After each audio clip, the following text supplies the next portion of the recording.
Hi friends, welcome back to Varsha kitchen. இன்றைக்கி நம்ம வீடியோவில் சூப்பரான வாத்து முட்டை ஆம்லேட் எப்படி செய்யலாம் இந்த வீடியோவில் பார்க்க போகிறோம். இது வந்து குழந்தைங்களுக்கு ரொம்ப விரும்பி சாப்பிடுவாங்க. ரொம்ப டேஸ்ட்டாக இருக்கும். சாதா ஆம்லேட் மாதிரி இல்லாமல் இது ரொம்ப டேஸ்ட்டாக இருக்கும். கண்டிப்பாக இந்த ரெசிபியை இந்த ஸ்டைலில் நீங்கள் ட்ரை பண்ணி பார்த்தீங்கன்னா ஆம்லேட் வந்து சூப்பராக நமக்கு கிடைக்கும். பர்ஃபெக்ட் ஆம்லேட் நம்மளுக்கு கிடைக்கும். வாங்க எக் ஆம்லேட் எப்படி செய்யலாம் இந்த வீடியோவில் பார்க்கலாம். இப்போ வந்து நான் வந்து அதுக்கு 3 வாத்து முட்டை எடுத்திருக்கேன். இதை வந்து நம்ம ஒரு பவுலில் வந்து உடச்சி ஊற்றிக்கலாம். இது வந்து மேல் பாகம் வந்து கொஞ்சம் தடசாக இருக்கும். உடச்சி ஊற்றும் போது பாருங்கள். இப்போ 3 முட்டையை நம்ம ஒரு பிளேட்டில் நம்ம ஊற்றிக்கியாச்சு. இதுக்கு தேவையான அளவு ஆனியனை நான் வந்து சாப் பண்ணி நான் போட்டிருக்கேன். நிறைய ஆனியன் சேர்த்திங்கன்னா ரொம்ப டேஸ்ட்டாக இருக்கும் எக் ஆம்லேட். இப்போ இது கூட நம்ம பொடியாக கட் பண்ண நம்ம மிளகாய் நம்ம ஆட் பண்ணிக்கலாம். இது கூட ஒரு ஸ்பூன் சில்லி பவுடர், ஒரு ஸ்பூன் மஞ்சள் தூள், 2 ஸ்பூன் அளவு நான் வந்து மிளகுத்தூள் ஆட் பண்ணியிருக்கேன். தேவையான அளவு உப்பு ஆட் பண்ணிக்கலாம்.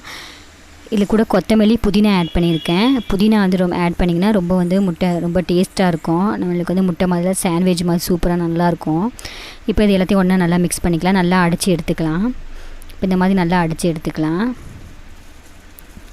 இப்போ எனக்கு புதினா ஆட் பண்ணனால இந்த முட்டை ஃப்ளேவர் வந்து ரொம்ப வாசமாக நல்லாயிருக்கும். இப்போ நம்ம நல்லா முட்டையெல்லாம் அடித்து எடுத்தாச்சு. இப்போ நம்ம வந்து தோசைக்கல்லில் வந்து நம்ம ஆயில் அப்ளை பண்ணிவிட்டு நம்ம இந்த மாதிரி தடவிக்கலாம். இப்போ இதில் நம்ம மிக்ஸ் பண்ணி எடுத்து வச்சுருக்க முட்டையை நம்ம இதில் ஆட் பண்ணிக்கலாம். கொஞ்சம் தின்னாக ஊற்றாமல் நம்ம இந்த வந்து கரண்டியை வச்சு இந்த மாதிரி பரவலாக ஊற்றிக்கலாம். இப்போ நம்மளுக்கு வந்து பெரிய ஆம்லேட் கிடைக்கும்.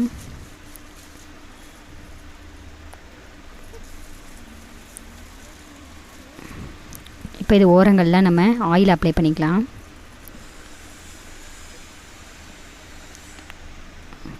ஒரு சைடு நல்லா குக் ஆகவும் நம்ம வந்து மறு சைடு வந்து இதை நம்ம வந்து திருப்பி போட்டுக்கலாம்.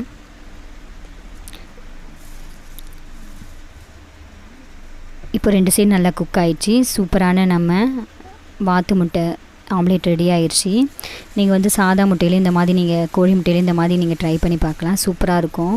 இதோட ஃப்ளேவரே ரொம்ப நல்லாயிருக்கும். இது வந்து புதினாலாம் போட்டிருக்கனால பாருங்கள், சூப்பரான நம்ம வாத்து முட்டை ஆம்லேட் ரெடி ஆயிடுச்சு. கண்டிப்பாக இதை நீங்கள் வீட்டில் ட்ரை பண்ணி பாருங்கள். உங்களுக்கு பிடிச்சிருந்தேன்னா வர்ஷா கிச்சன் தமிழுக்கு சப்ஸ்கிரைப் பண்ணுங்கள், லைக் பண்ணுங்கள், ஷேர் பண்ணுங்கள், கமெண்ட் பண்ணுங்கள். தேங்க்யூ.